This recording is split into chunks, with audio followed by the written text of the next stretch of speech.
The FBI is dealing with its own in-house scandal over what appears to be anti-Trump bias by one of its top investigators.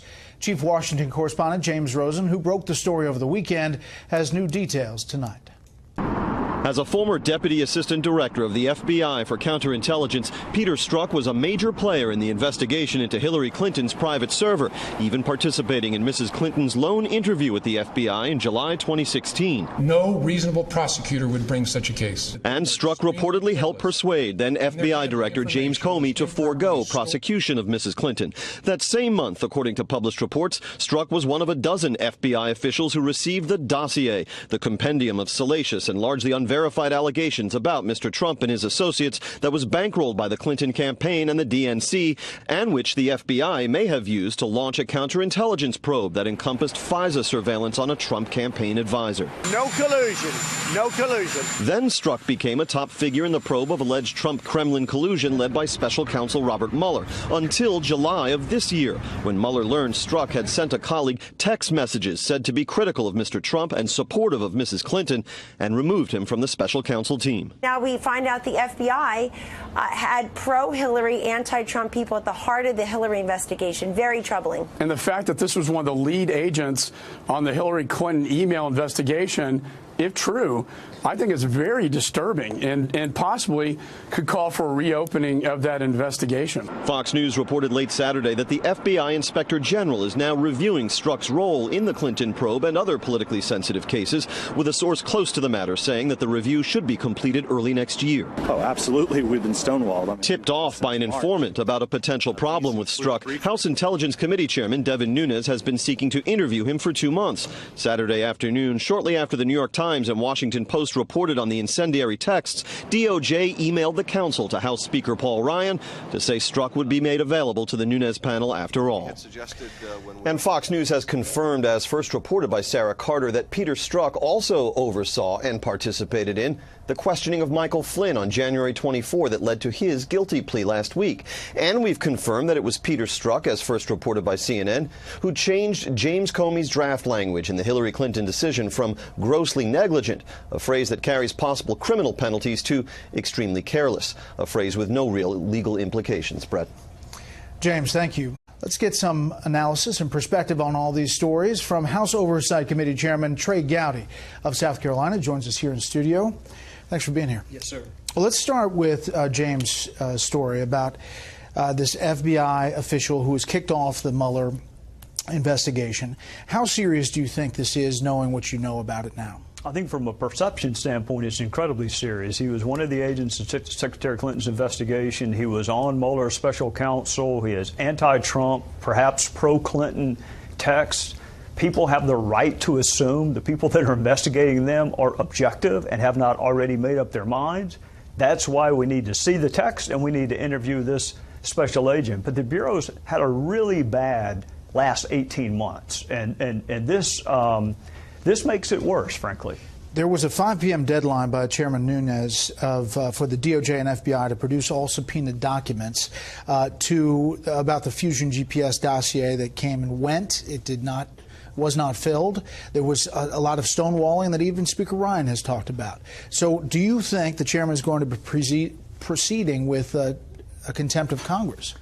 I think what we want are the documents and not the drama. When you go to a floor fight on contempt of Congress, it's inherently political, and what we really want is just the information and access to the witnesses. We have an investigation that we want to conclude quickly, but you're right. The Speaker has weighed in, which is pretty unprecedented.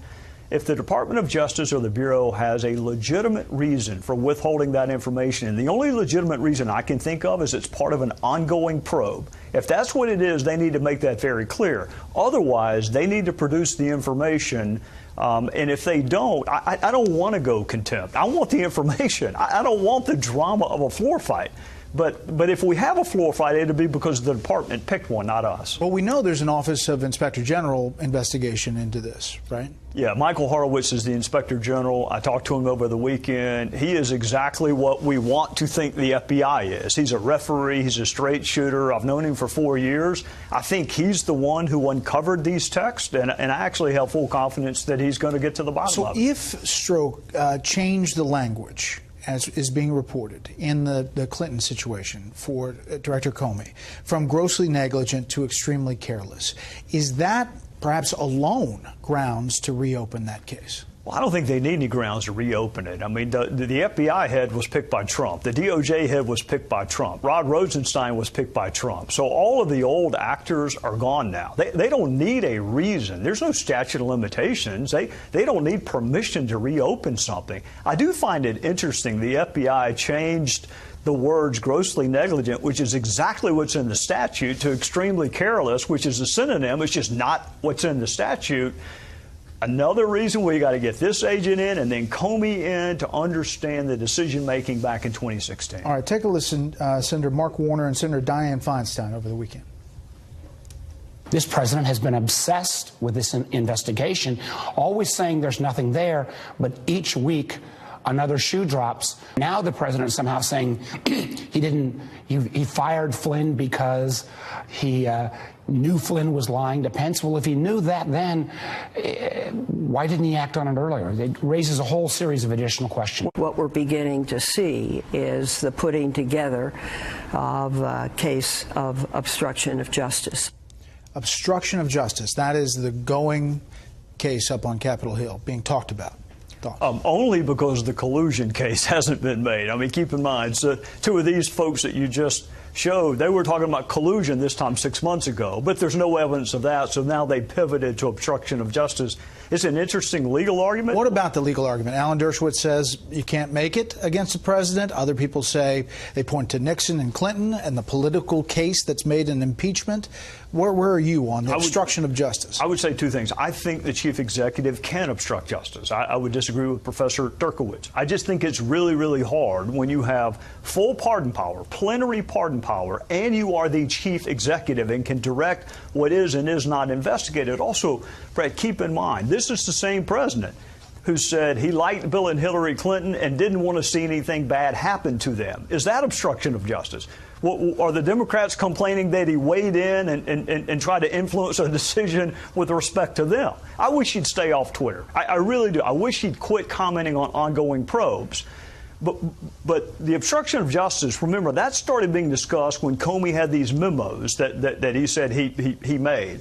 I've read the memos. I've read every one of Comey's memos. They would be defense exhibit A in an obstruction of justice case, not prosecution exhibit, defense exhibit A. If Comey felt obstructed, he did a masterful job of keeping it out of any of his memos. Last thing, how does the FBI go from assessing that Flynn made a mistake to deliberately lying to the FBI in a plea agreement, something that Michael Flynn agrees to? One of two things. Either they were wrong when they thought that he just simply made a mistake.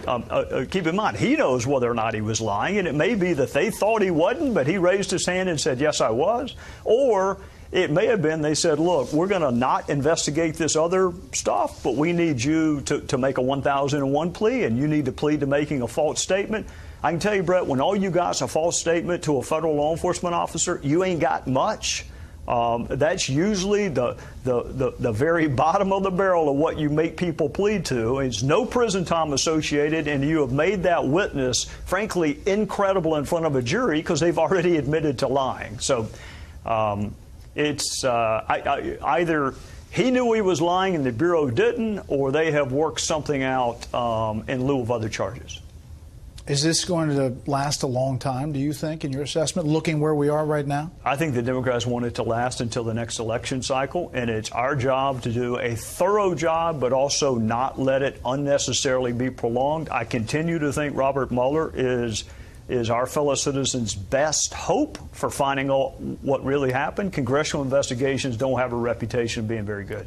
Do you think that there's a possibility that another special counsel is somehow going to be requested?